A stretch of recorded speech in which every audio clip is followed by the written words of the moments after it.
Good day guys, ito iPhone 8. Yan ang logo, ang tagal niya mag-open. Tapos hindi rin siya nag-charge.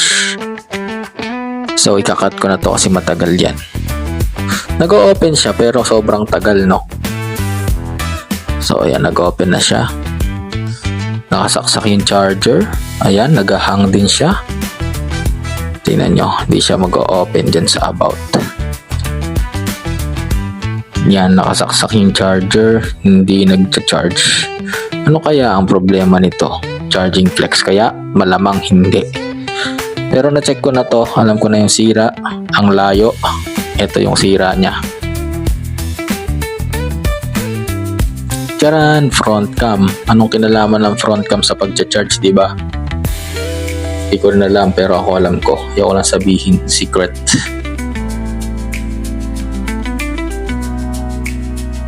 Ito na yung kanyang dating front cam. Ito yung papalit ko.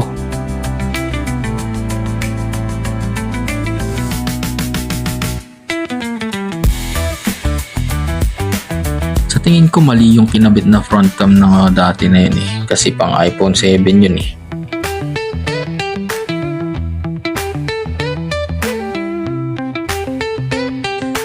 As usual, na-test ko na to bago ko i-lock.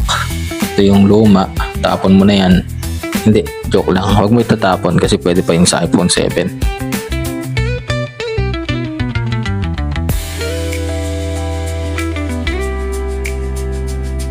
Lock lang natin to para matest.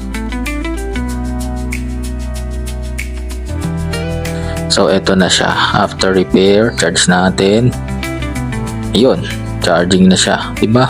Ang galing, ang layo, front cam. Ayan, nag-open na yung about iPhone 8 64GB. Try natin yung camera.